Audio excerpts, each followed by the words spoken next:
kɔntsu viwo katã le dua me asi wo me dem wozɔ mɔ yi ɖe gbadzi wɔwɔ dɔ wɔwɔ adi gava vɛ me nenema mi bi o miwo mi le fia mi te wo ne wɔva wo wɔva xɔ ŋkɔ ɖe mi asi afu ɖe ge ɖevi yiwo gava mega me bom o kale be du ya me viwo katã yi ke zɔ mɔ yi ɖe gbeta yi dɔwɔƒe ava aƒea me wo dem asi no ne woyi ne wowɔ dɔ ne wokpɔ ga nyuie ga ne va kotoku me no gake meɖe kuku no megblɔ be nenye ganyakawo si kɔ nyɔnu ƒe godia mebe godia wonɔ ɖem wonɔ godi ɖem ega na vɔ ɖe wo si wozɔ si ƒuƒlu esia wo dɔ wɔ gakpɔ ga gake godia koe yi ko mebia no kale be nyɔnuviwo hã le dua me nyɔnuwo yina gbeta va ɖe ŋutsu adodui va na aƒe yiwo kɔ tu adoe eyi mebia koe nye be nenye be wozɔ mɔ yi ɖe gbeta wɔwɔ dɔ alo wɔkpɔ ŋutsu be woabiawo ta woaɖe wo tɔ ɖe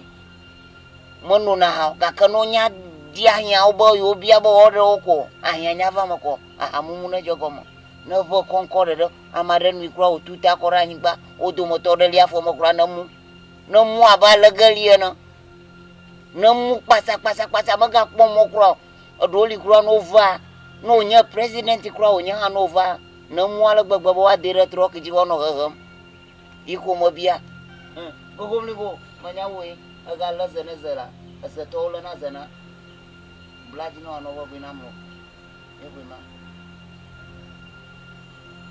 egbeli bibiana gbeta bibiana gbɔ yema nɔnɔ dedi ɖe dzi egbedzanu eya ko megabia ne wɔ ɖe sia ɖe ŋu ɖe akpedada megaxɔ gavi no edzi ko mie le ke megabia mo na wɔ dɔ ɖe dzi na ŋutɔ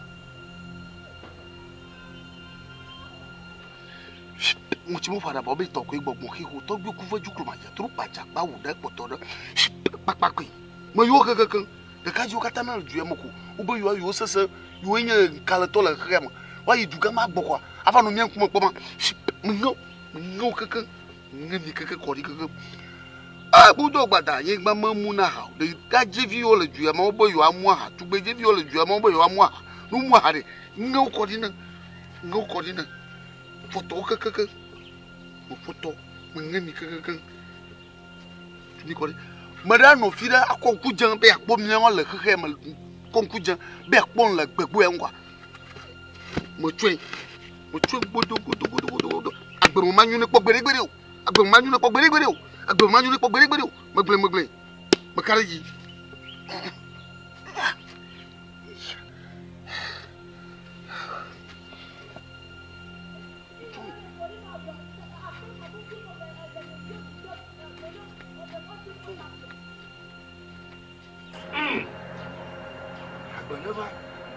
Agbemwaka Michie Goglovia o Michie Goglovia o Michie lo ma wa ko le gba o mo lu ako le to bi Michie ako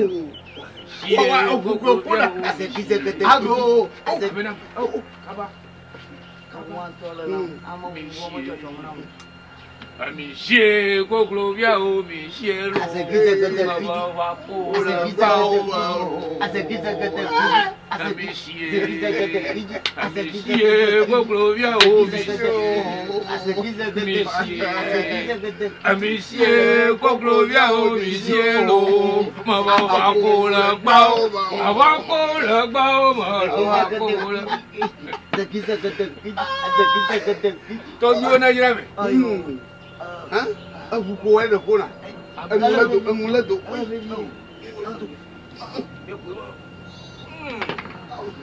Aláfọ̀lẹ́tò.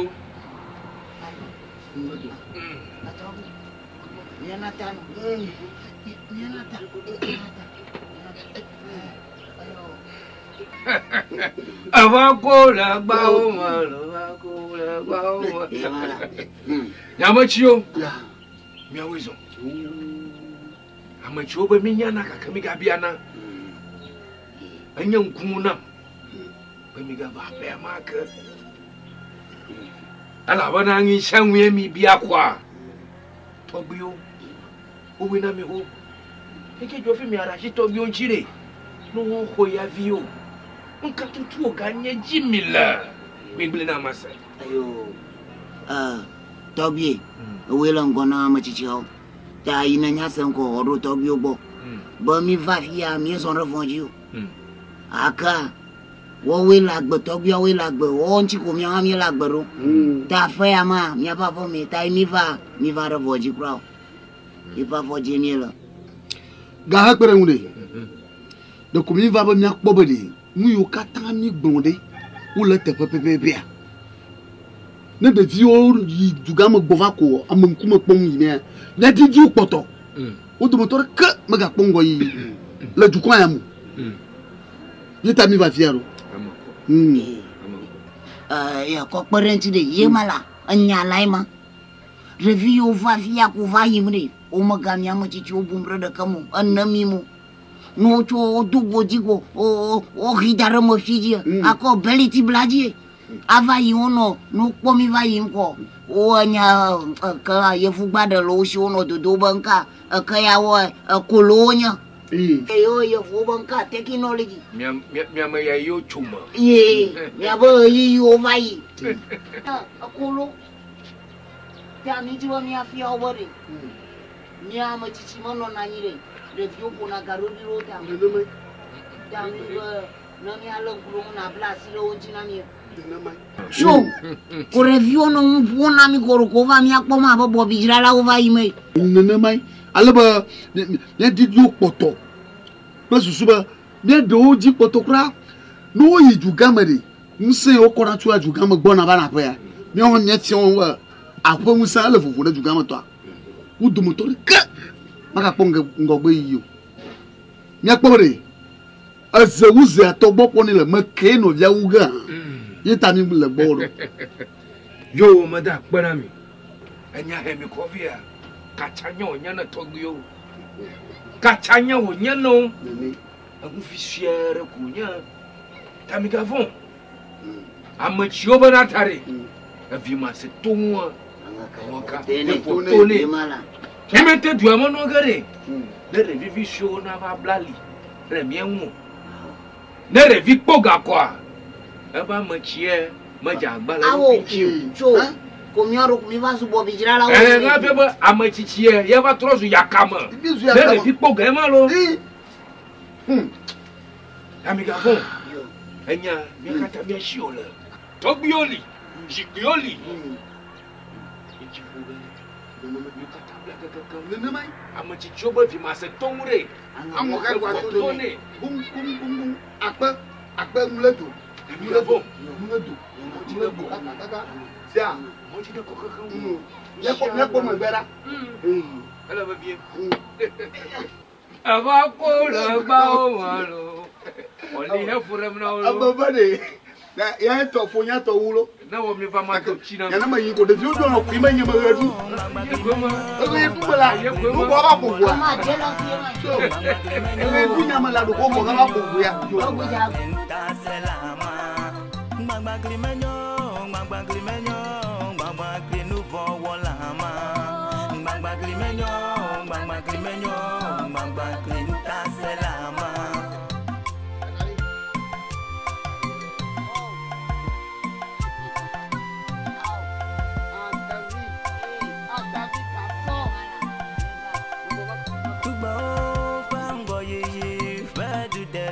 Georgie newo nde kakpi o fe ngo yiyi pledu de me Georgie newo nemenya agbenyo fa menu veve la gbeyamo ndevio baba na mi lo ndevio atavi ayo ami awezo la fe mo yelo rafi yo sema fanyire como se llama fon Bonyafa. Yo hamba zan ribara da kaji miro. Okay. Avo. Photo via. Oh boy. Mayema. Hi, nice to meet you. Afi. Onya gali mayo. Must have got a blonde cable like you won't tell you la city. Do I look familiar to him? What the hell is he saying? You know. Oh, Fia Manya Helio, Fia Nabapa Mokuya, Fia Mole, Amanya Helio. I see. I still don't get you. Your face. You sound a man, one man like you. A man like you. A white man like me? Yes, look like you. Look like you. Oh, look like you. Okay. Oh, village malafuma come over flying by Bailandi. Who me? Listen, be careful. I ain't do shit. This is the first time I'm coming here, understand? This is the first time I'm putting my leg on this land. So it's not me. I don't understand what you're trying to say. Oh, okay, no problem. Why you look family, papa? Yeah, I'm with you. Yeah, you are clearly sitting. You got to don't let you come on the porta. Adiama. Tama, you might get to go. Who left me go? Kakara, you are much la forma, love you, much la forma. Tambo, even never do. Tara, Vinia. We are never pious. Sonia and Yaponoya. Bayo, I say, Bibiaboko, or Baffy had your bow on your bonny war Baffy, what it. Never lay never J Quack. Oh, Jaco. Excuse me, that's not my name. It's not J Cole, it's J Quack. And as a matter of fact, if you want to call my name, you got to put a swag to it. You put up your hands like that, you know, and you say, yo, what up, J Quack? I want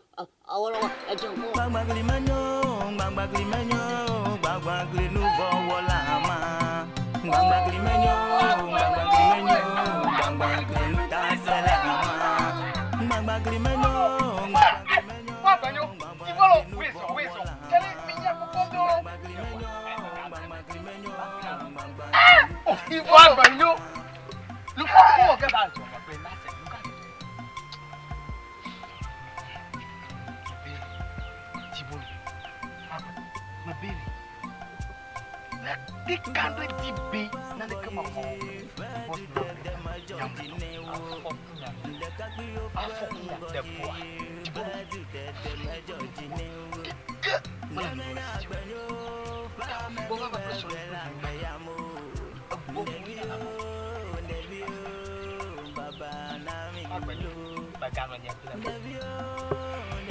Punya feel big.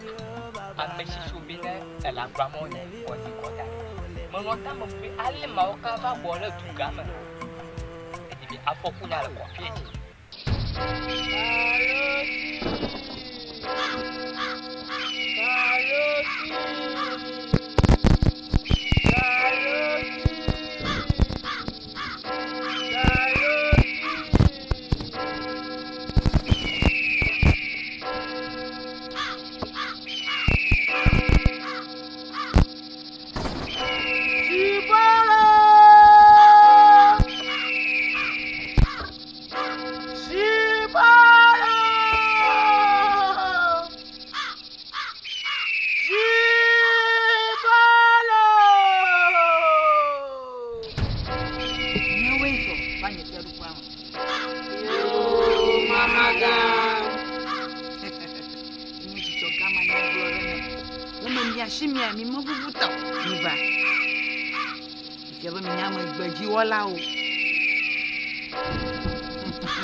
Dodashi. Come see. Dodashi mamianaga. America mo we for Dodashi wa. So heli ni.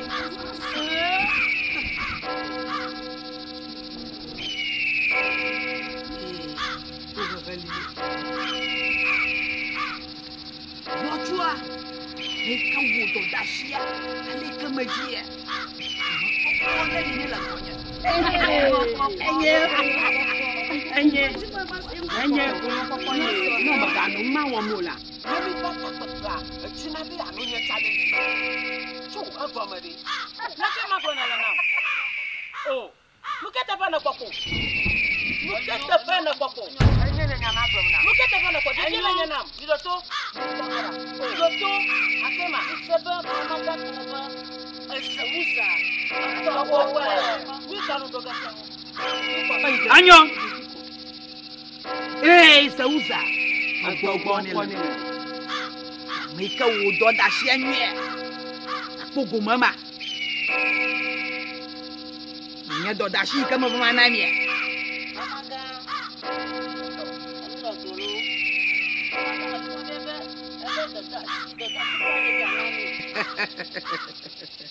Ya fina bia nyai. Do da shi mama na mi. Nya ba mi. Bless so hell. Mi plombe. So anya tu do ma wo. Awoka anya. Mama ga so akoko no na. Yo anyo. Menami nsa. Yi. Wo mi afodo. Yo kaba yo sang o fa jiotri. Olu bo mo pa. Tu mora shara ji. Mi plove. Miyi.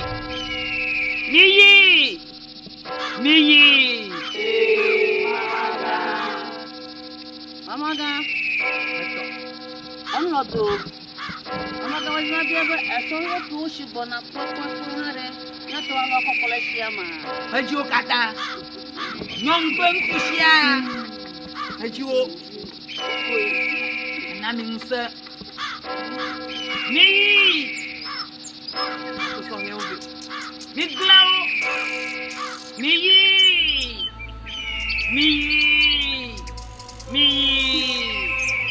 Yo, Mamaga.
Anamilo, Devio, Baba Namilo, Devio, Baba Namilo. Au, Togbo. Awode, na ko jo fi le profi ami pro hogodo.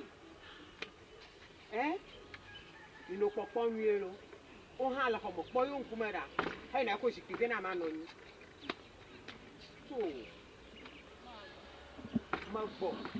Awo nyon wo sa ti me to ko me le. Menyo, gbagbagli nu vowo la ma. Gbagbagli menyo, gbagbagli ta se la ma. Gbagbagli menyo, gbagbagli nu vowo la ma. Gbagbagli menyo, gbagbagli ta se la ma. Tubo yi, vedu de ma George ne wo. The Kapi of Fangoyi, glad to dead the George New. Never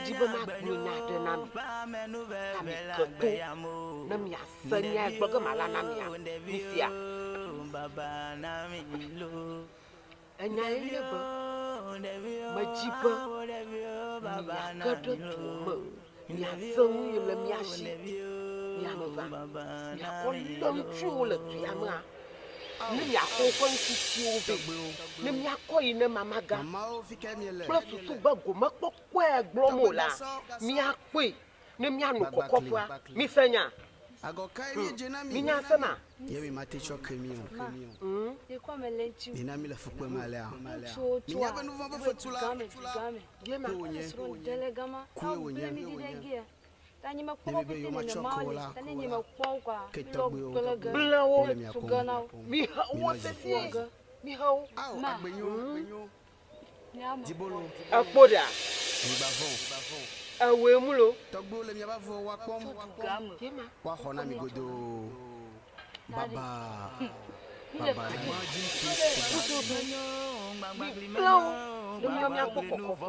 Baba.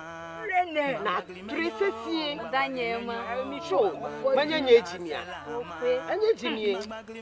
Makare mi adi. Manya ba mi woga. Mi akpogo makpolo.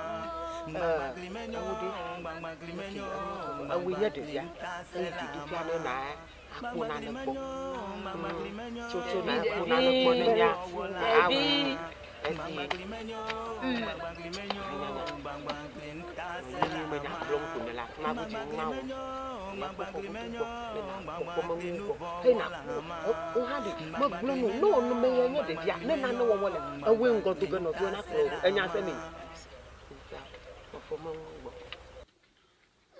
Agaso, uzubo kwa mjuru kaka hoye vuvyo da koma. Ola. Ibanya onye via. Story of Yanya equally. Kaka Bona Pomonia. Adi amova pla. Nyato bwani gbamala fuma kodo. Mama you never organize you. The mama put you play radila. What is he saying? You know it's this thing when you come on. Oh, I told you say you local family. Local like man. How many times on earth do you want me to tell you?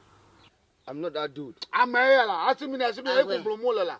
I'm here. Atavi. Bro. Bun, mata mo ba fiano.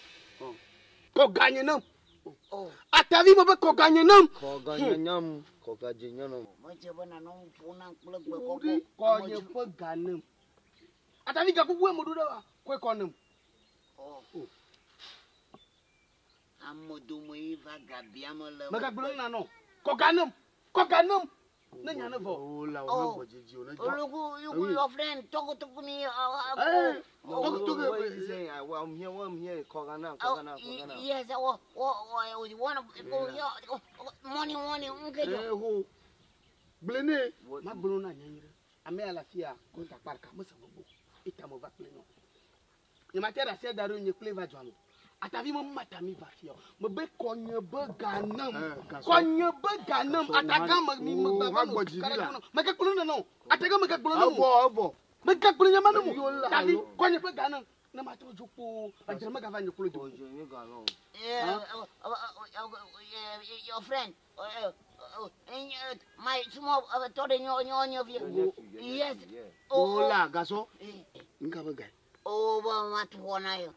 Imo ute nwa ko manye mo nwa nwoko. Ina va glituma. Akpo ekore atwa. Ye anyi ko bu na twa. Awa mala ba o Kenya ke ma gbona ta bo mala wasi we. Ho. Ataga. O jiona jemala. Ataga. Na tikare jibe do de sere ke o mala jugama mala garura ta vinye bana tuhonam. Na tuhonam. Ataga. Atavi chupicha jibo ho korudam. Mo pokwa jinye jemo boko. Ataga mo klo hono nyo plus ronyo mi gbova ko glik po gbagba mo mlo mi va la fefo lai ataga glik po mo fumna tavilo o hala ke o ngwadi manya nguyo akpo nwa ba matu ho no gbaji ni wanya ma nyu no kwale mfufu me ataga magaji ma fu abo jiona jemo nasi fumna tavi nyama ga va fia zon ne ogaro ya bo bolo mo amujule nebo. Oh, Jacques, me dois Dieu. Jacques. Oh, Jacques. Mi Dieu ma. Cho, Jacques. On va dire le Kenya, le canton. Akpole o fona me. Le que tu dis mana ko garo na hardware.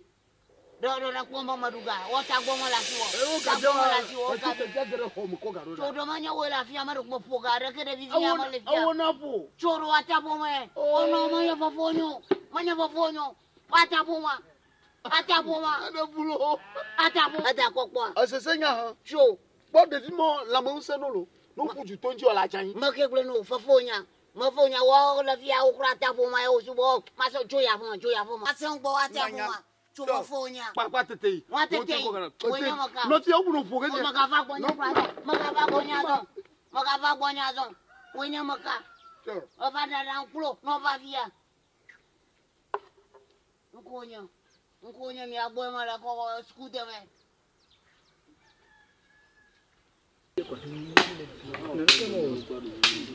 Dangwa anya maduga kuya banduga bai pega unyo bo na blemo ni ko kata ro kibyo be ma wa agbanyo ejibolo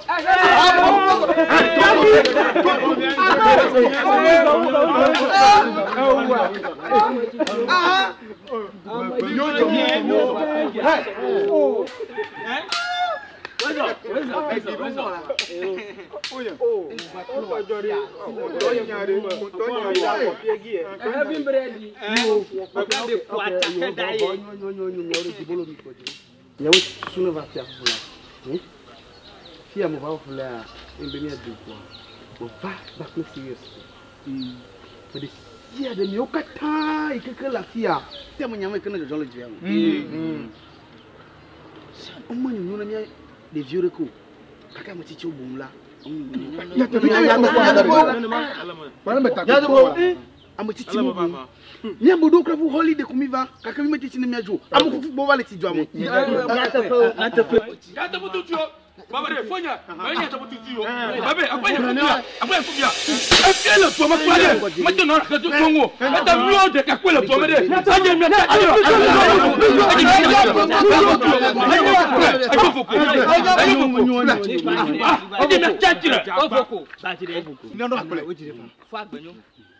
Akwanya egbomele na wa ele poma eji ye kumte nya wo me gbama to kole akwela ofoko alo ya to bo mi gbojiri boko mi lawe nya dudi mi nyanka ya afia mi le fufule a amerika ma to jutava ava owafa na mi o ye to pela cho wafa nya to bo mi katala mi ke mo jimi nya ogbon fufule nyi bina mi cho ni ide fiagbo mi ko eve dara fiagbo no do be ma ona na ka kurunchi wa mi tuna cho mi am ya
tawi ya ni mo zoro jogbo fare ko ntio no fa fa na nyua iba so nji ko mila yo mi le tu kan ka fi mi ko fa ana mara ji miro mi ko fa mi ba je nyano viaji tala aleke wala la nyano vidi bolo la aklo de sera no ibolo Bagbe to le ma tele ji bolo abisale nyanene ame ko enyu na fo agbanyu pli gama yenyema mio kata ko ino ko peji ka ono to mo ino baga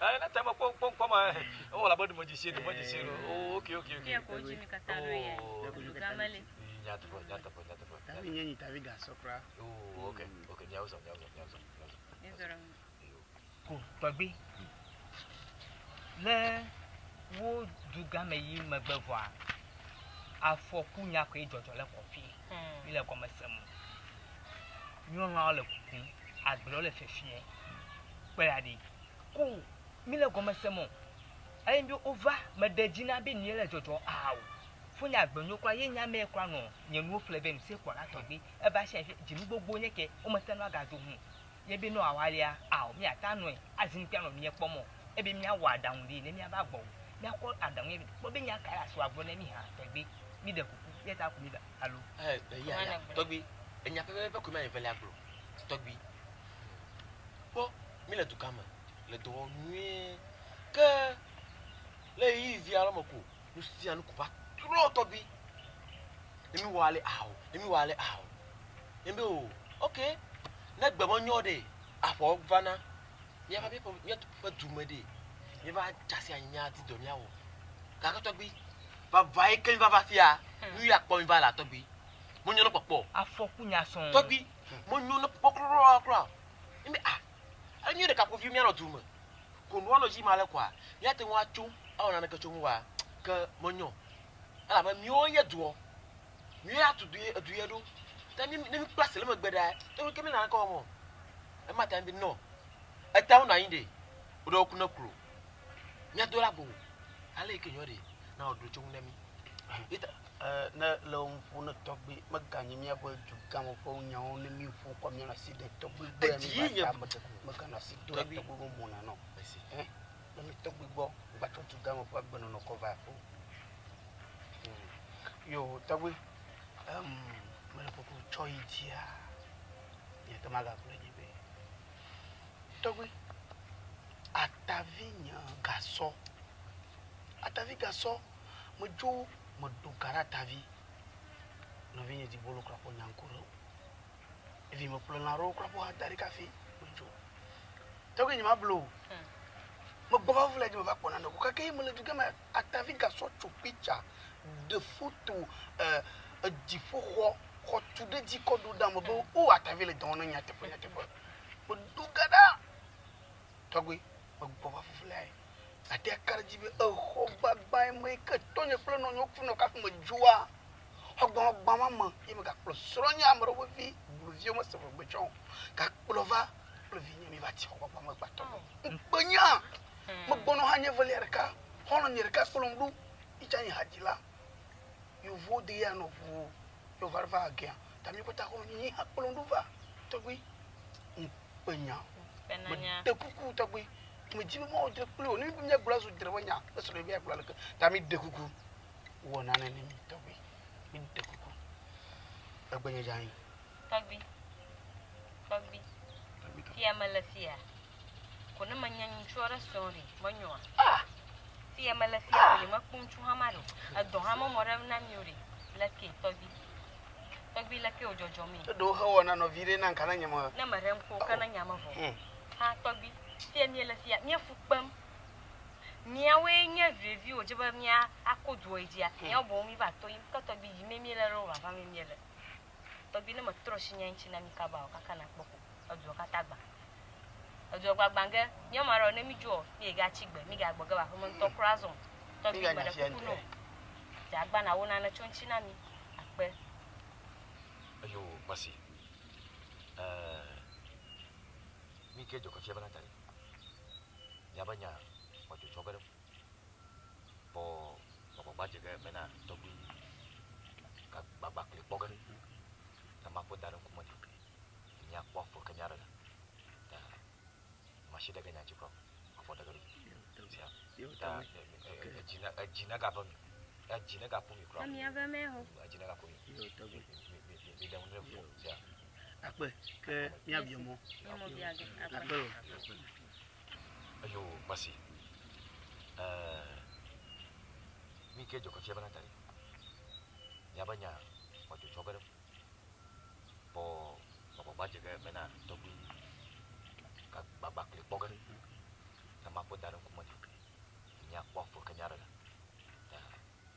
Masih daga nya jiko. Afo daga. Ta jina ga pa mi. Jina ga pa mi kro. Ami ava me ho. Jina ga pa mi. Mi da unre fo. Ya. Akpe ke mi abiomo. Mo biage. Akpe.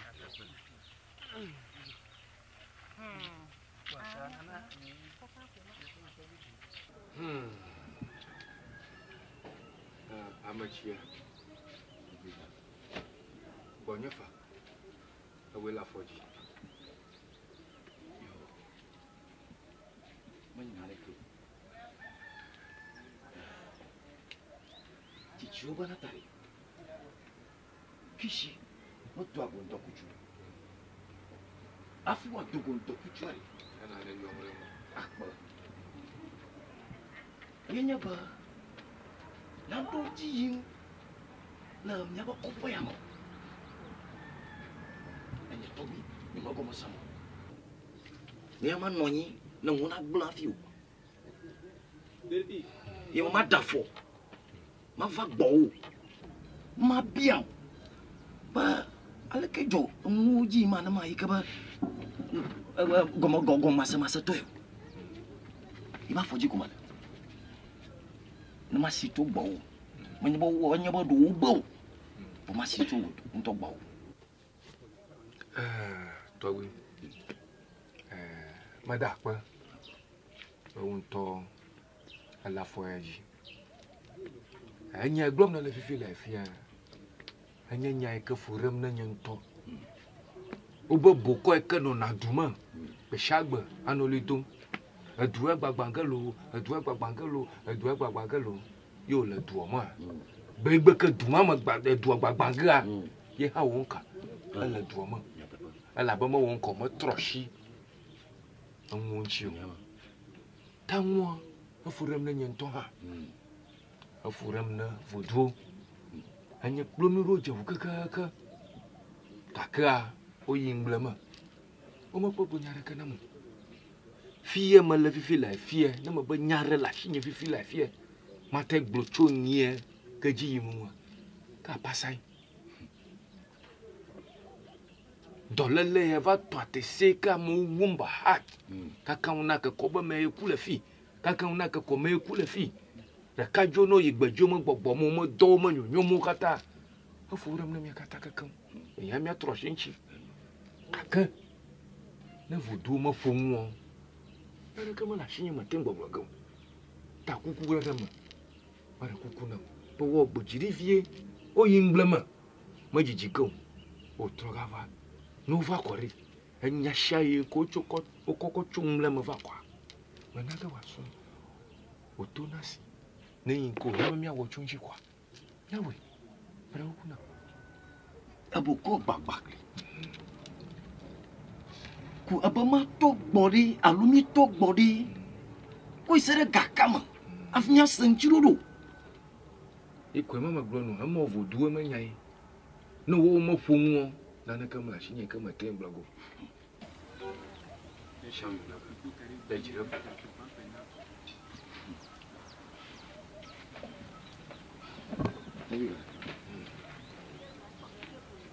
na de fufuno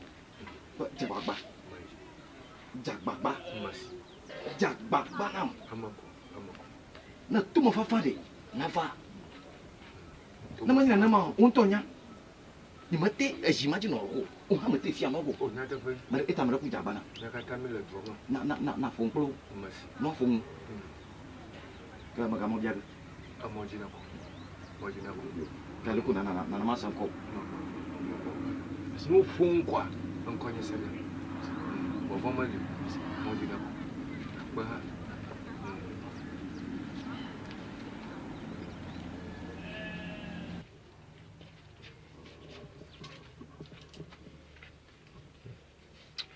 ouais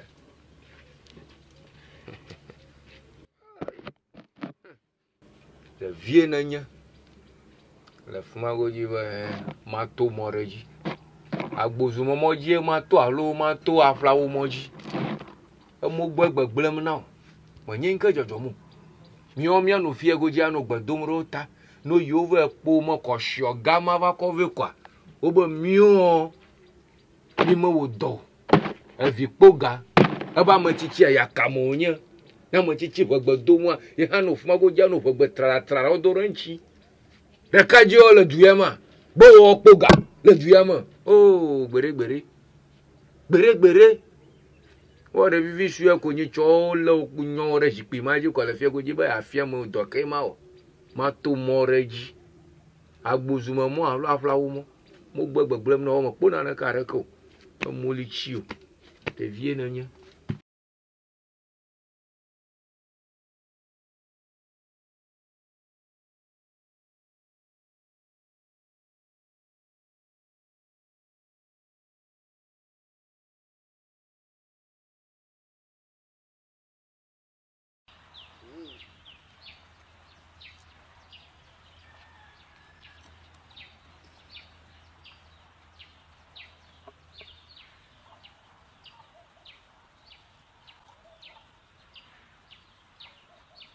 Ago la pomme. Oh, posons. Yo, pour la peine. Oh, je l'ai trouvé. Oh, mon gars, mon gars. Le coup, Joy. Togwe dom do da ma ba yo na va. So ça fait là. Ya me va lo yin le ka. Na me va. Le togwe mo mo na fi là. Sia, ono yin mo mo na. Sia. To, ali mo ko ko nya ba na na jo, no yin ma ba. Da. Togwe bo. To. Gbangbangli menyo, gbangbangli nous vont la main. Vigno. Ah oui. Nyawezo. Yo, mise en ligne. Bonne fa. Togwe. Jo, dibolo. Ah, donc là c'est de tobu bobe, mi va bo inde là, mi me va être Dieu. Fafa. Ano pa po mo na nyua, eji ko mi van. Mais naneko, on te nya, yo mi le du gamo. Il avom la fama. No vinya ha yo klok tak la fama. Ha di lai hani le du gamo fama. Tak nyama blo wa amu mo fa so som ne mi. Emi latia atigel mi asi. Emi le ka gele mi asi. No vinya atila adi magmenye gbo. Wakle to kata de view yo kata ojo adi o kata ojo kaka sto na kama nunyo ya ha mo le donwa to o mo le banka mablo wa nya foto ko ba nam leta gomo maseto e munyangi jo o nyam le donwa yo kata mo baba ma gomo so yi ba be no e je bi nka nya gbo fa fa akrova kpo e mi akora bere nka ko jo jombe mia de view le dugam e di e mi gbo ba mi va do je mi no via di o no problem le li mi ne va mi ava kpo mi akora bere le kola afo di ko mi le am Togbi nya ke penya yo nya abale ke fo bele agble na de ne ma pe ko le Togbi ni ma bro chichi ono nya le bro bede nembe jijo tutunde te benka o dojo la fiede na mo dojo wa jomatu Togbi nu ya le joma mi nya kokoko be nde tai nde le ji le duyama yina be mi de duyama view de kakpo view wa na nka ba ngo mi ngo yi pomo ni ayi aje gbagba awodo film na ne ma dojo mo Togbi o to pomi la de kakpo view ya view mi awodo apoga wa Togbi eta na wona no chungu nami Togbi ke ganyanye amublu bo kwa masam icho mo bo fa majiji o kafi o doni la bo mo vanna ga nyanka o to nyare tavi gaso na ga gabeni tuko akwai kan beni tu apopo ba atuwa ko butaku mo kwa mo Togbi na te ko ji sebe mo ko amare ba nyon vi tutu ka mo bova mi bova pe eja agba tu kwa ve sere lentin level Togbi nke ma hoglita pupu mo no ga fa le nyi ke wo to won le bank ke gbo npenya wo tu a bo fi kwa bati npenya wo di Togbi npenya na vinye be agblo e be ale na so nyi ka so nyi be ona na mo nyanka kon nyi ko anka ko nyi ba ko anka mo nyo nkai Togbi mi de kuku da kwa na ofe mamila yawe enye choma gbena kofwa to yaba muna nyonami yangu to mya fuka aba no gbere nya che kofwa mo kwa be mi ko me mo to na no gbagbra mo to gbe gbagba kri de da nya ma menya mi ko fa bani nka ya bro agama mana na nya bi mede mi abagi o se mi lenye fosun be mi abagi ye nya nu afiu po de wo lela nwa ha jira anyo o hare dogo pa en mata ma gbo na mi be mi o tele ahon de kuku me o le mi etan mi o tele ahon de kuku me o le mi etan ma gba bro enye ile tuye me enye jibolo de ka tu heaven bread enye koyo enye le nya tefa nya gbo na ma la gbo be de mo bo ni to ma gba ko mi ga ba ge o menya nu e jojo bo amanga de obu o le de ka pe me ba ye mi o de ka pe we mi le sisi me yi to gbegbo kwa la nyu gbo ti mi kle be ma no va glu ko sha nya na afodo togbe le to mi de koki togbe devie munyanya gbo ne ya pum pele futu me na ma nya ponu e jojo zo me gera enye jibolo de ka to e ko nya mi la ta gbe ko kemi yi tu gane mi ba kwa han mi la ko na ne be o togbe le o mi ba le plale mi ata fle gaye de ka kra akọ hegi ni se palo toto le nya dumi la pali ototo le nya dumi le gera mi tele ahon te ko ma mi eten ma na mi anya bi se go ma o ka we togbe agro be ma wo down time ata nu we ni mi asanya le o afane ne ne ki o ma bra be nya te fa nya agro lai on de je do ma ejebe enye heaven bread jiburo de ka pe ye koyo togbe nya be enye ku ata gro nya te fa nya na mi togbe nya be enye ku ata gro nya te fa nya di me gbona e ta be nya te fa nya agro lai on me jame chula ma na mi anya mi sa ko ma mi ada susu bubu kaba ala ba se mo to na senya ogbo ebe mi ne gbojidi senya ogbo mo le no ebe mi gbojidi ni apun pele fujo ni ayomi tanka bo jiti na le ti bolo mo ka ti jo akpa o chira fo to mi na yira na un shan wo mu na la wo nyu na na ma nya we ale kana ko funwe akọ gbunya na fifi la fio de via ma na ojara wa fi afokunya togbe mi le do afokunya bo mo ton mi de ko doga ma la fifi la fie me ya ba je minya bena te wa taka mi do na ma jara wa trosa hamu no togbe mi do le do mi de do sa kweki togbe ko ijere togbe ko ijami ma wese gamo sugbon le bo because ya via na ma poju kuma na ma wona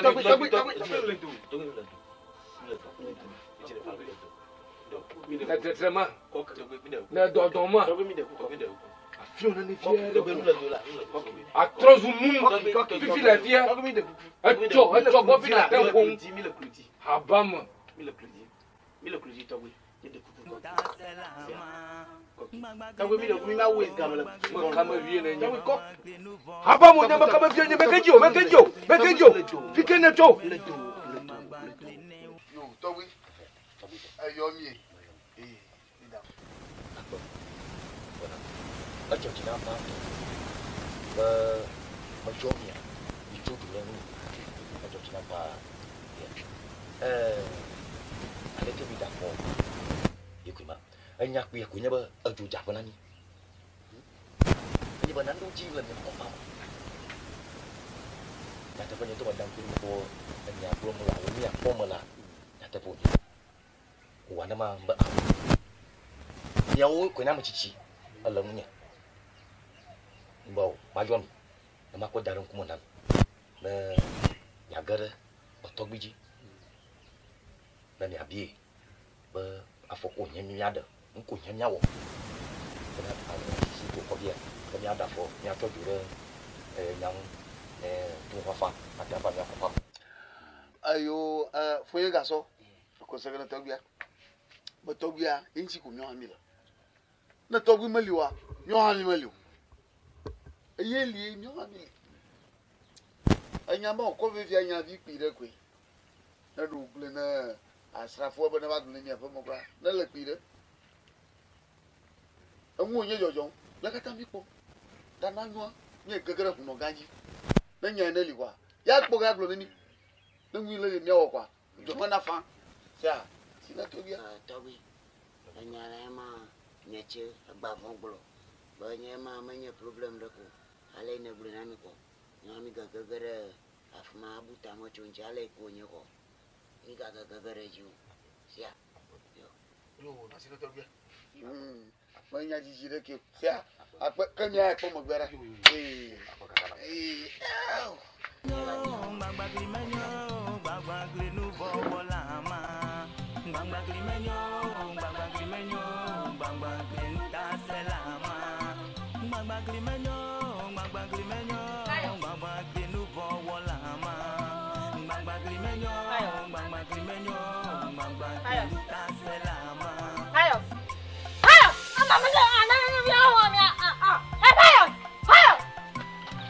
ta nya sela mala sinyo ya mo na na ko ba gbe ya me kai nya sela mala sinyo o wa de ni klo ko ku gelo ni klo wa anya baba de ma klo mu le ma un ko ta wa ya mo se mo de agudi awe ano ni ma ano ni awe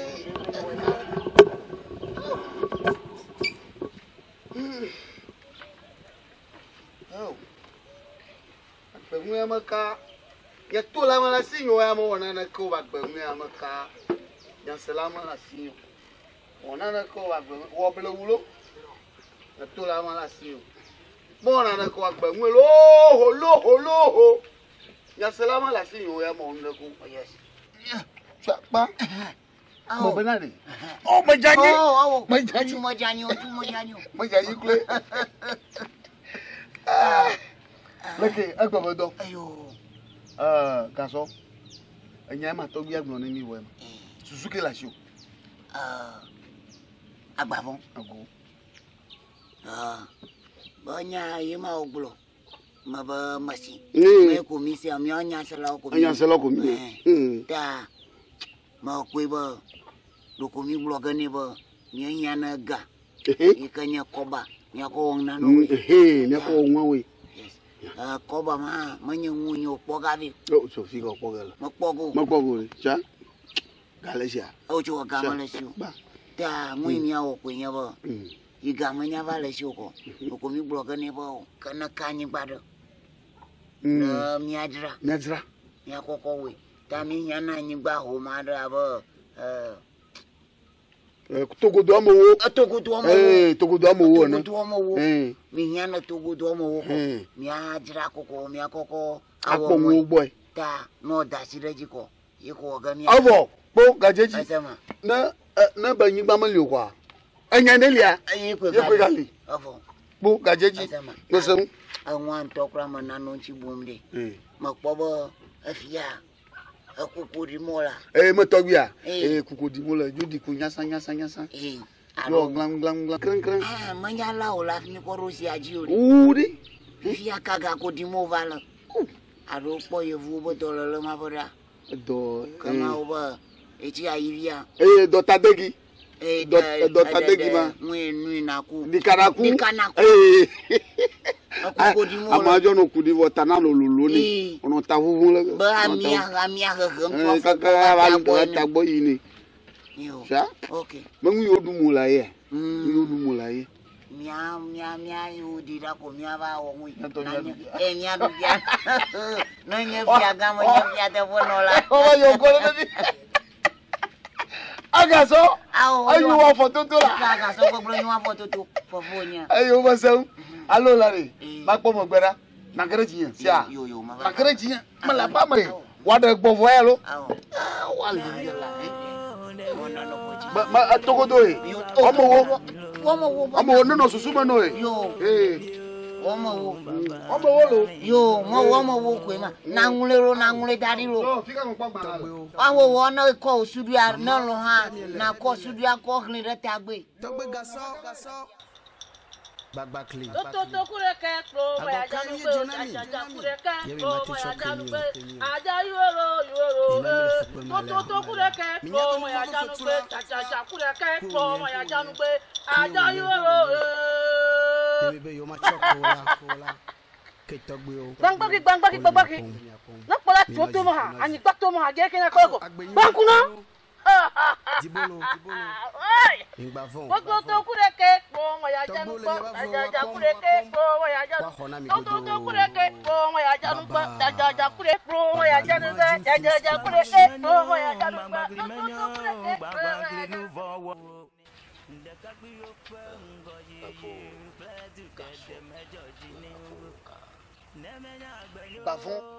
Bavon je ta vie. Yema. Mayo mira fia. Mayo fo. Na fo ha. Mila. Wa ba. Mayo mi. Ko nyare le daru mo na. Momo pomba. Anyama. Ma ponchudo. Alo ma kwa fo de dade. Kon nam ya ba ko fe ama.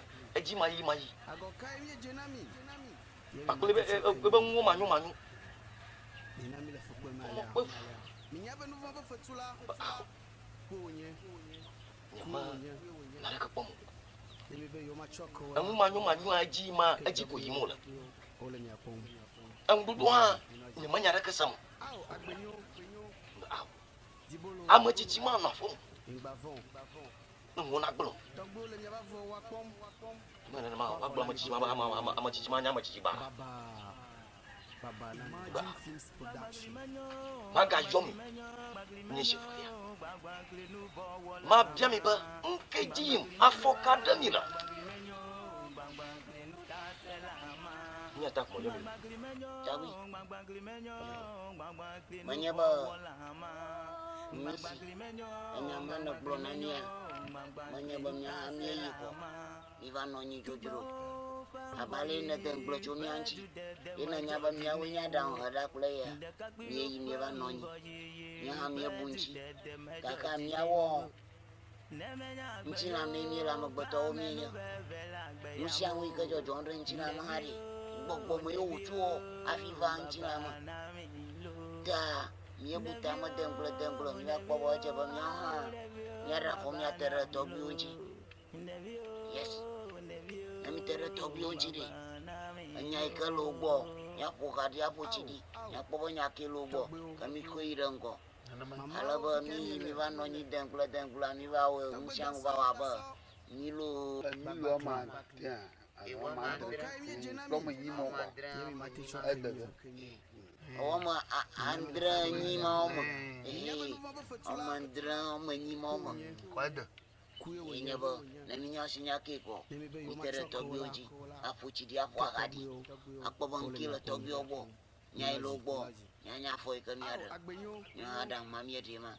Bomi agbeleno.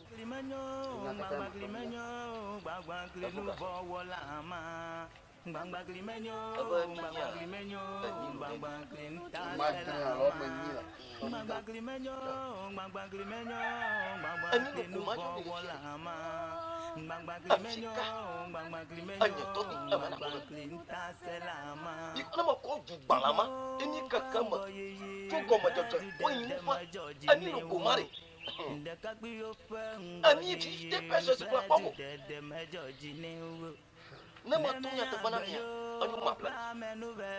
Ni ko mari. Tobi na soro de minanya magafu. Foye gaso. De ko segre tobi.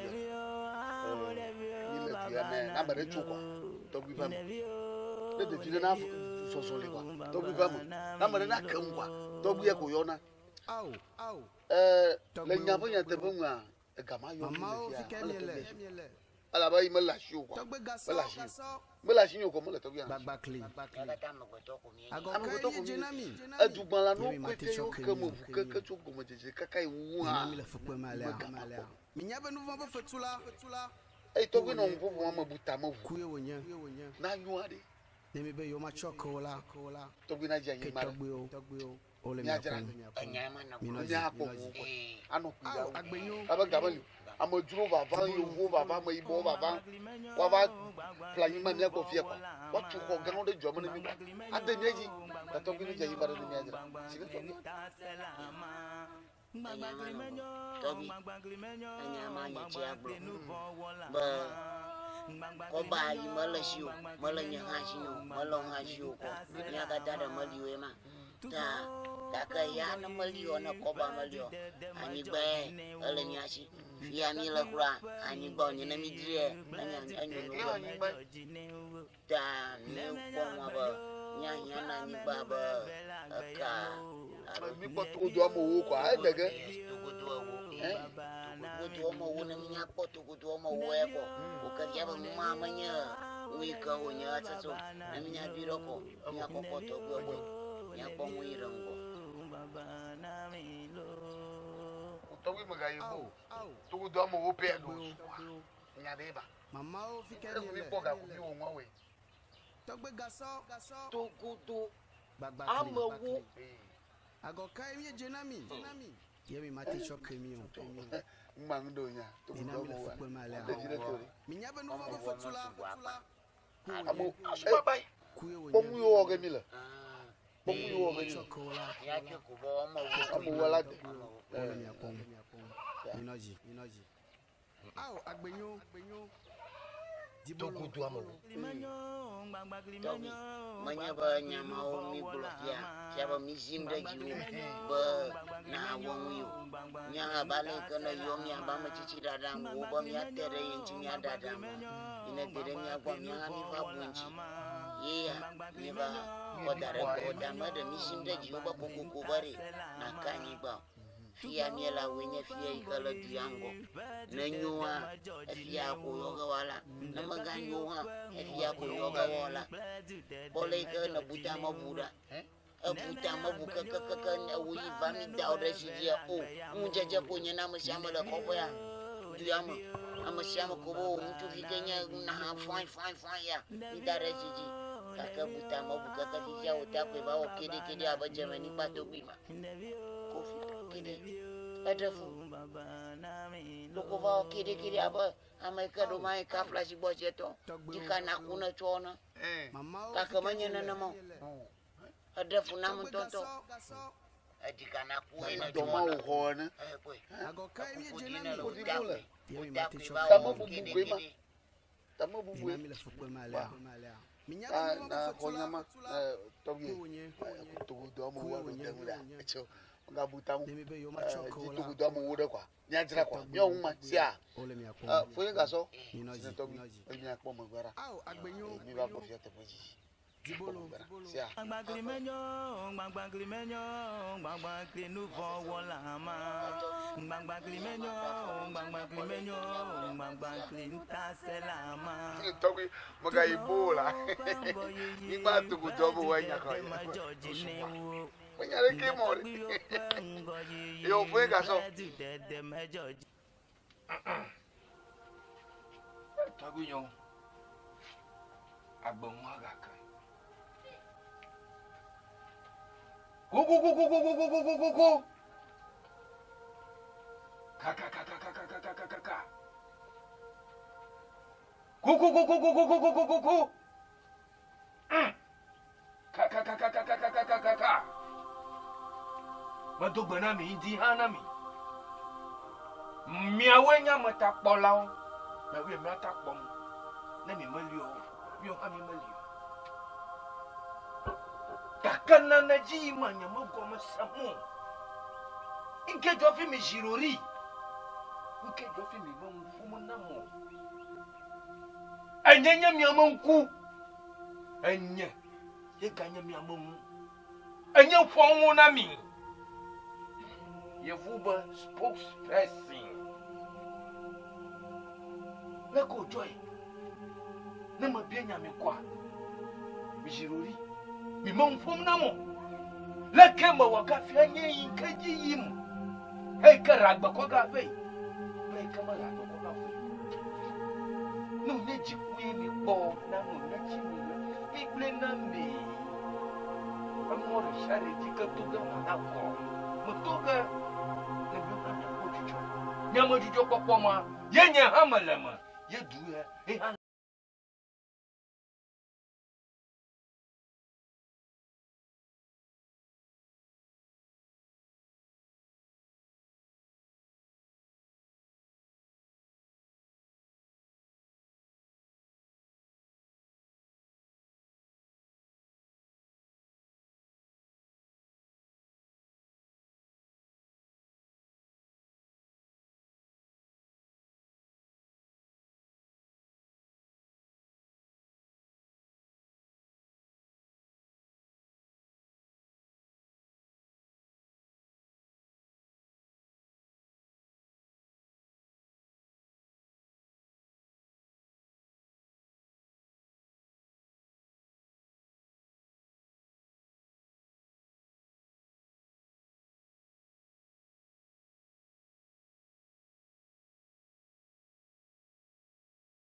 mi va agba be mi aba ko bere nka ko mo jojo imi le jo mo fufu nbara bara jojo mi aji mi va be na gun mi asi ye ko ji ko ye ji ko ye ko ma bro na mi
Comme il est tombé là, Togui, il boit pas. Il a mis Gojiri qui a gagné la là. Quand tu peux on a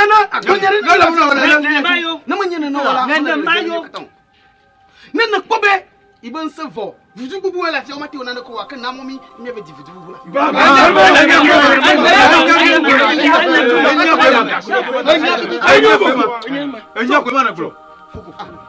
Mala. Berawe, agbo nyare na mi. Mi gava fiere. Ya fa do hamalone togyo na mo. Mi gava do jiku togyo na mo. Na mi kete. Ya klo ire gba fifi la fie, ma na mi akata mi fifi la fie.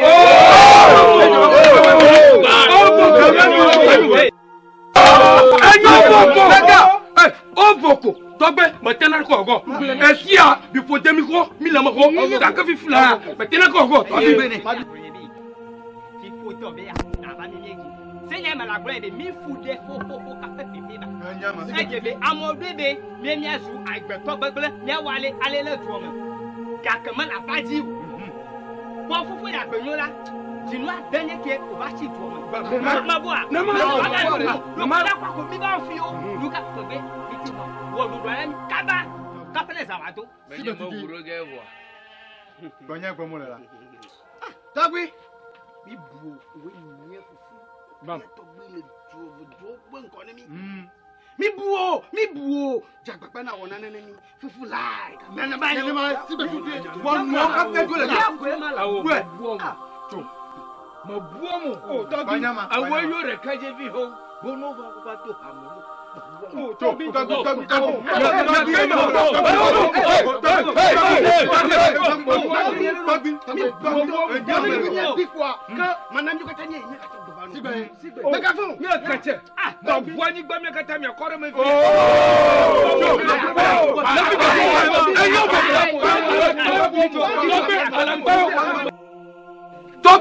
Mama mi ka faga awo Togbe mi ka faga Togbe bebere mi ka faga anyoboko I'm not done with you yet anyoboko ka faga mama mi faga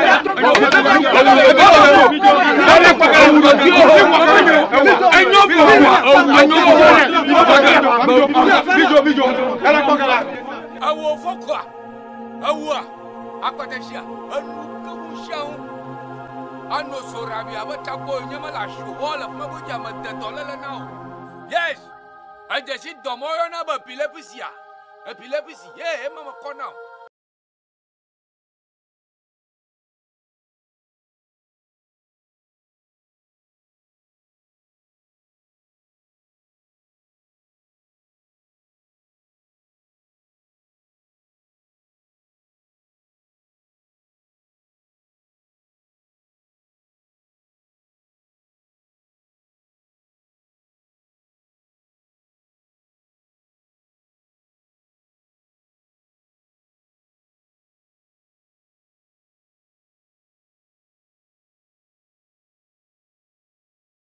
Klalahe madolo, ajocho mucho klalahe mado, klalahe madolo, ajocho mucho klalahe mado, ajocho mucho klalahe. Gaso. Me go me va. Ka bo moto. Odo. Non violé. O do ma. Oli. Mi omoji. Donc me vendo. Kejo. A ji ni vanga kare. Ba nyele yi twa. Non via mo kwa. Ko va dro gban ko ba ba. Il faut funa. Faut funa balaka. Ne de fois là, de dimagba. Ba de ku ko e fu ma de jiga. Nyem chuko weja. De ti ma for fu kwa ba ya ji na ma. Manyori. Anyone ma. How?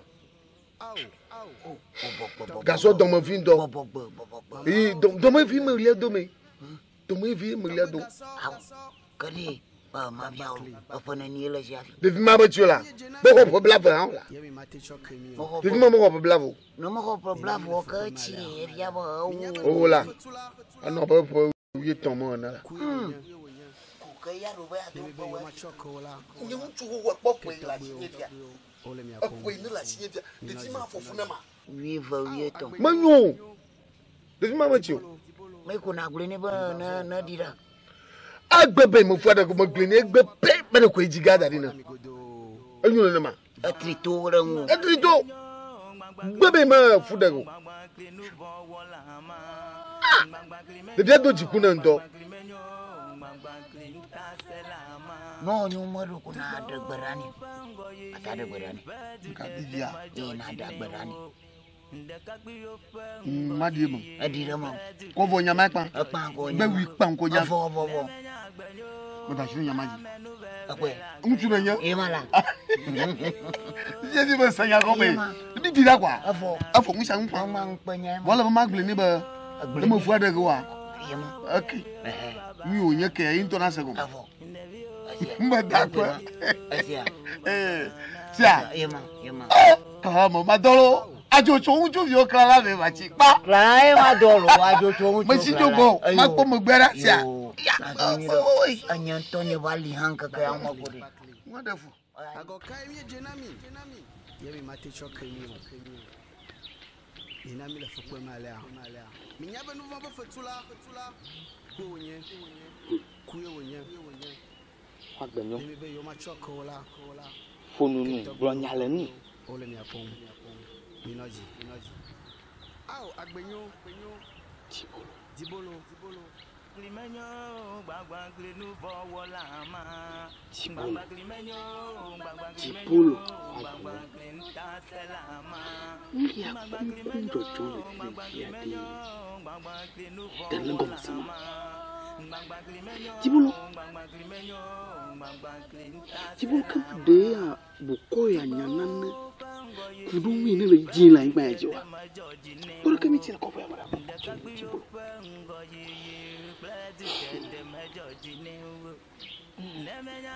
Akpɔnye bi ne mele nyateƒe nya gblɔ na ko agbenyu me xɔe si fifi ŋutɔ de ba kɔ ke menye ke ata xɔ ase bi yɔ ʋu ye ne ŋutɔ ye ƒle ekɔ mete wa ga wo dɔ mi wo xɔe ne tu ele ekpa etsi ta ko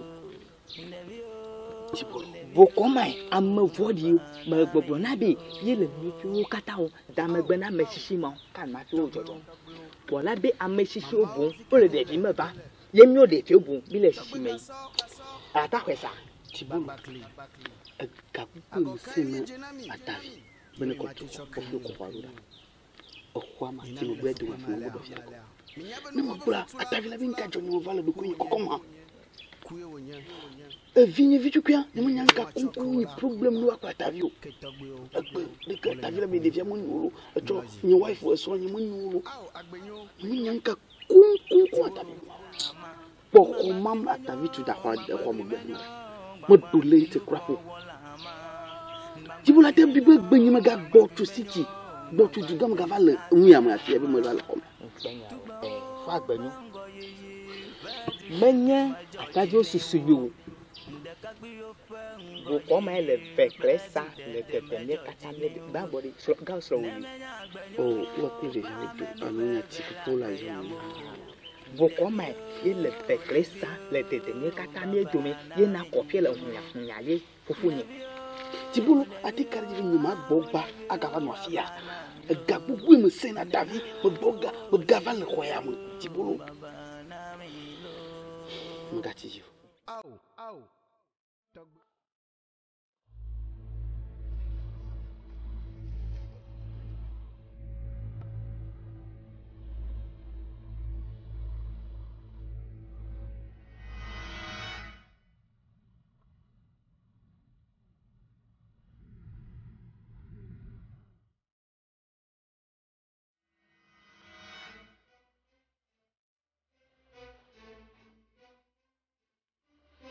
Huh? Okay, the day.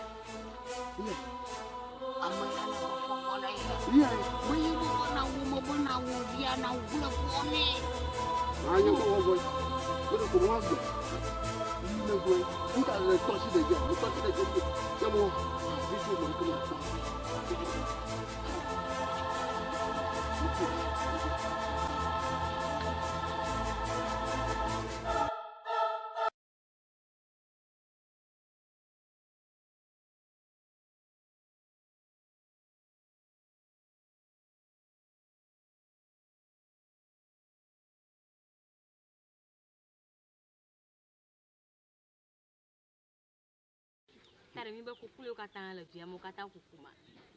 Best yo gara jomana mia. Magbanya blewu. Aro ibola e ba nya ba jomana mi. Wana ka koya chusi jikava. Bloge. Dolere ba ke uvula ube ibola ma promola. Kana ba magbanya bi achahe yo finu ofremala nyeni. Ukata ku. Kukuro awone bi de mabuata menye to ejire na mo alo nye nte ugi. Titi ka ba.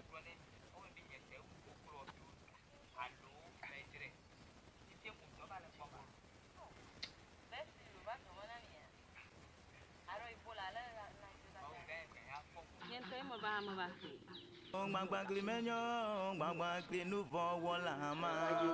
Gbangba klimenyo, gbangba klin tasẹ̀ la máa. Tugba o fẹ́ ngọ yeye, fẹ́ tu dẹ́dẹ́ ma jọ̀jì ní wo. Ndeka gbi o fẹ́ ngọ yeye, fẹ́ tu dẹ́dẹ́ ma jọ̀jì ní wo. Lẹ́mẹ̀yà àgbẹ̀yó, fámẹ́nu fẹ́fẹ́ la gbẹ̀yàmó. Ndẹ̀bí o,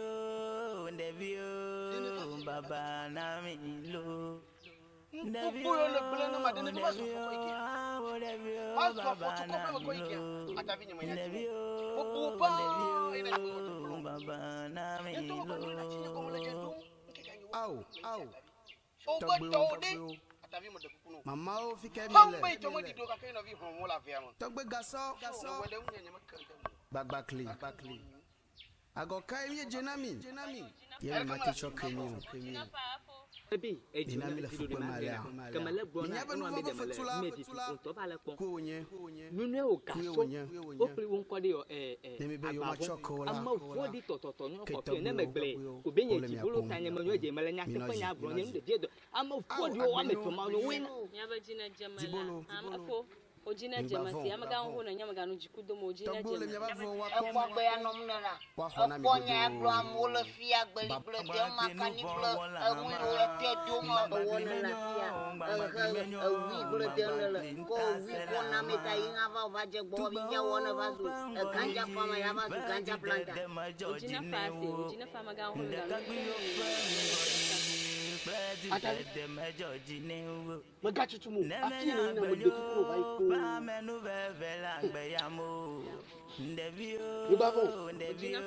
Ungulo bo. Mbebula walare. Ibo nuwe nka. Bere kam la kono.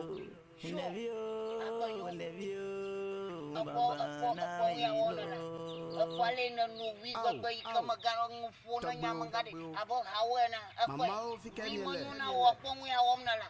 Togbe gasọ. Vagina fase amaga ho mi ganu no pom ne ne no. Ago kai mi jenami. Ye ma ti choke mi o.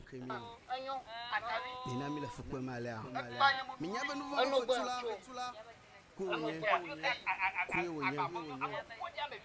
Nemi be yo ma chokola. Togbe o. Ole mi akon. Minoji. Au agbenyo. Kuku. Kaka. Ifi le fie, ajan peji lo. Ba kli toniwe. Gbagba kli. Na ba toniwe. Mau. maman. Baba kile bebe kwani Baba maman. Apayo sie baba maman. Toko funa ye. Dodi akomaze kwani. Si won shi ya. Yaba to ngompe. Maman. Baba kile kwani. Aha. Monto bubuga. Abubuga nto apamonya. Baka gbabi jije na nya opayo si. Avanya nya pagama. Ava no woni nya. No yaba na dom vie. Apayo si. O yaba na dom vie. Makwa ko transfer fifi la fie iko won kudan. Aba wa kema. O payo si baka gbabi jiji. Aklone gare gbodomo no na gawa fi apamo ko na po. Ma fian wa ba ka enya.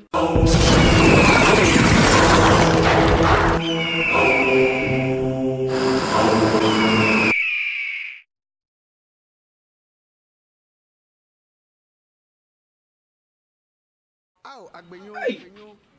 Kuku. Kaka. Ifi la fie ajan paji. Ajan paji lo. Bakli toniwe. Babakli. Nebe toniwe. Maman. Toniwe. Maman. Babakli bebe toniwe. Baba maman. Apayo sie baba maman. Toko funa ye. Dodi akomaze kwani. Si won shi ya. Yaba to ngompe. Maman. Babakli toniwe. Aha. Monto bubuga. Abubuga nto apamonya. Baka gbabi jije na nya opayo si. Avanya nya pagama. Ava no woni nya. No yaba na dom vie. Apayo si. O yaba na dom vie. Makwa ko transfer fifi la fie iko won kudan. Aba wa kema. Opayo si baka gbabi jiji. Aklone gare gbodomo no na gawa fi apamo ko na po. Ma fian wa ba ka enya.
dash na me wo mo na ba mi yi me ba doctor so here o ko bon ki be e plonyon ju me ko ba dam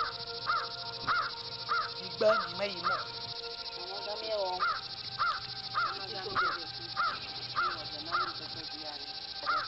ana mi ga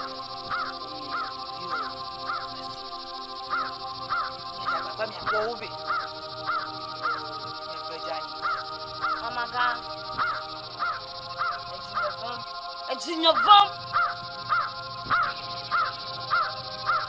Atinha vão ficar evinha. Dia mai toma. Mai ma vai coach. E mandou a fuma mo kolon viva la fuma. O coma, o com. Banque ya modo. Mucho Kenya poga. Atara mu. Mama ga enye princess. O no com. Banya ne manya ko. Anya nwa ka moto ai nwa manya ko. Anya princess. Mama got in your van. Yo, Kai never my one. Mama got a Namusa Mako Globe.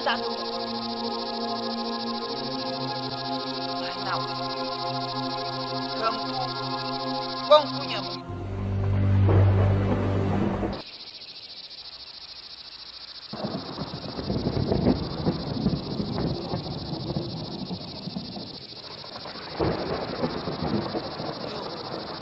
Nanya porang nan menaung se yi klo duma nonya bade nsara lang sam bai baka ko ga to ko kwa wi ka jaw shiu klo duma chota yo wa pastrunya akba yo Flo, minha princesa, e mama brona mi, da xerrinha, me clove, papa tá papa, eu. Foi ganho, a quando ele tira com a bebê, ah? Nhora capu filme tá para mim na que como? De capu com cola na tua mão. Deve ser boa lá. Boa lá, deve ser la tua mão clare, mas não como. Ah, não vou quoi? Maman non pourquoi? Ah, oh, quand on a poigné dans le oh, ah, gagnons. Faut y aller. Ah, comme elle est. Yo, toi, tu suis chiot. Ah, mais il y a des toilettes de 6 mois. Mais il y a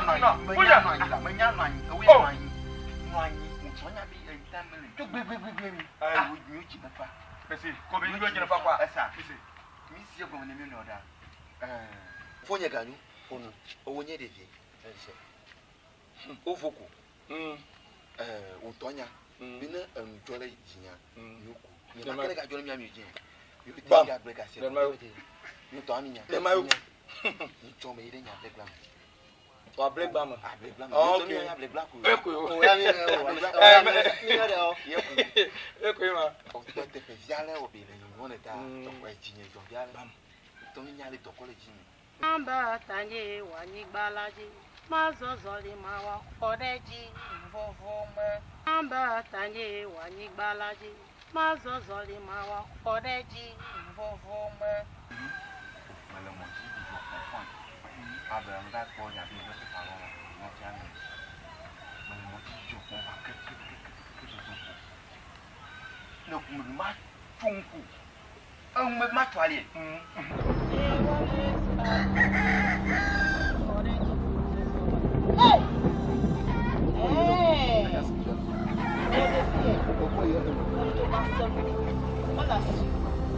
Enye makro na alosta popo ya matana beji na mienu baga kro nya we vela kro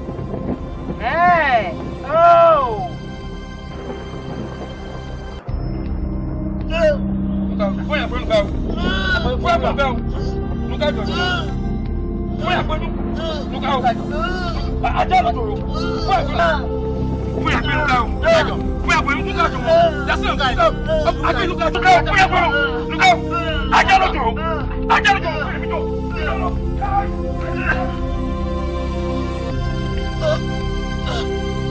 Ovoko.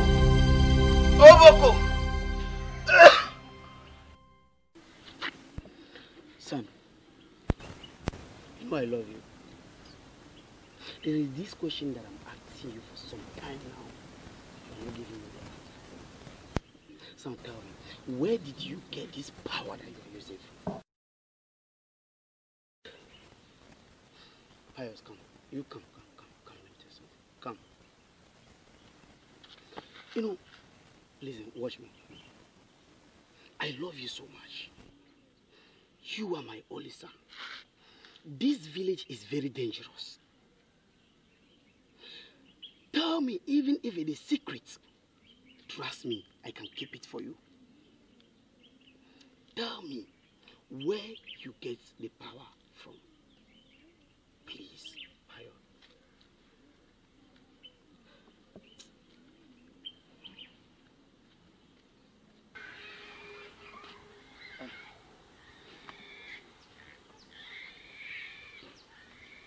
Pius, will you answer that question? Pius, will you answer the questions or not? 1, 2, Pius! wa on de ono kura kola no hwe de wo ye gidigidi okọ sise wo bende me gidigidi manako sasa wonti afuto tu subai na wafa no unko jina wo subai na akra na fa no wonti afuto kan se ti tadan we mu eje ka wona na waka e ka 10 e ka to ba we to me kobra ko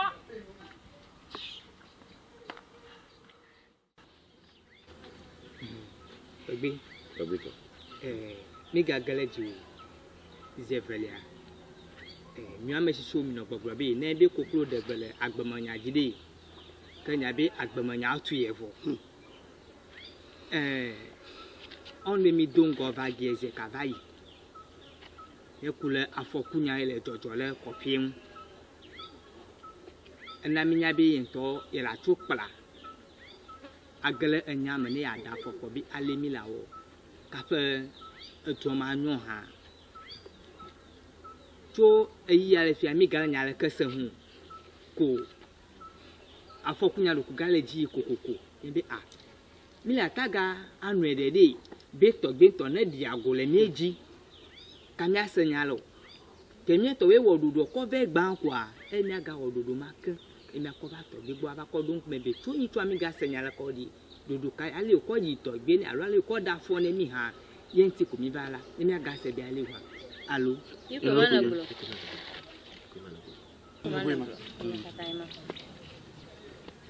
Bonami. Blo dongo. Ma globo a Georgina pa. Ba mi kobu bonam. Ba mi kafa bonye. Abia wa leki. Nyata pe. Anya mi bonama. Mo choju re nyang. Mo da fo re nyang. Bo nyake magbona mi fifia kwenye ba ni bojidi o play na bonte tigbori o hamono go blono bedi ni mi va to gbogbo nya ba na mo nye vunto la to mo nye do mo galo go hari bojidi la chera si me gadu ni mi juju to gbe mi de ko kemi to gbe hemi gboa no vinye di bolo no ya blon kakanyi mo ko jiso ni to mo va le kokon to gbe ni no vi o potolo du gamin mi le fudolo jibere no glure wa do sira alemi ba lo to gbe kwa te an gbova bam mamle fufun po wo le to gbe mi de kukuno mi nya be na ti we kakela na mi modede ni mi to mi chu mi kwa ba ko mi to mi ba vai ko ni mi ya ko mi de kuku to gbe na mi mo to bi mi gbojire wa eyi ba le yi we kai mi akwo fi wa fia alo mi atro wa afina na chonwa to bi chichi wo gbo ba de ne ba ndo le bo fusere ka domata ba favove domata ba ala banka mata blood ge aso ndogbo manya be wo jilo to ka kana fu ne togbe wa lo no vai ba mo de kuno ala na chongu mi ka wa lo no vai ba alo ayi na chongu na gbe na senyala gbe ni ma nyu abi to yakome yakome da mi to ya fi me ko mana gbe to bi fifi ya mi chichi mi gagamre menopause Tobi, ajabe na wo na na chonchi na mi. Na manyo.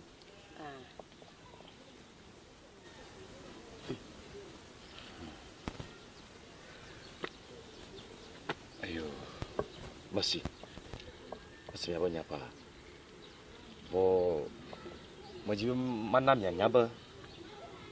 Anya yama da shinju. Ngama lama. Poma globa manam ya mo. Ba mi ha mi chodu re na ya da fo me de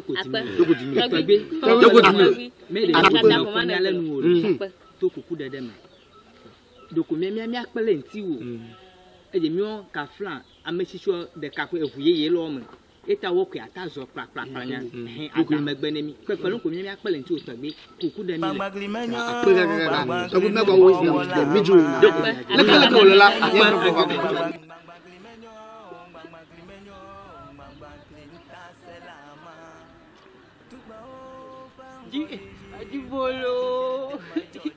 Ajibolo.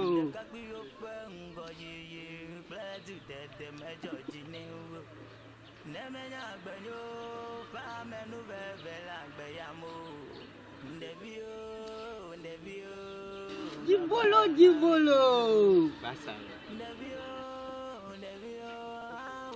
Ano no kun pa be we ke ba so ale no. Ano no kun pa be we ba so ale no. Oh enya. Wala fine. Oh wala fine to. Wala fine. Oh. Ndio le don sa do nya bolo. Oh. Mas são fete. Mas hein. Momoni. Mas hein. Tuna, mas Adibolo! Adibolo! Basari! C'est un ami de Bagashiji. Mali le nous ban hafi. C'est tolole ba kele dué kunale. Afo kunya fi o le totomi. O le mi fi o. Akwari. So Bagashiji po dué me fi o kata. Amla kamara taba bo. Edi magale habisali le gba no. Enye Jibolo kwenya me ataba bo. Akwala. Etawe enye magrebi. O Magashi. Damre na no na kama kan desi. Jibolo. Basari. Jibolo. Enyo.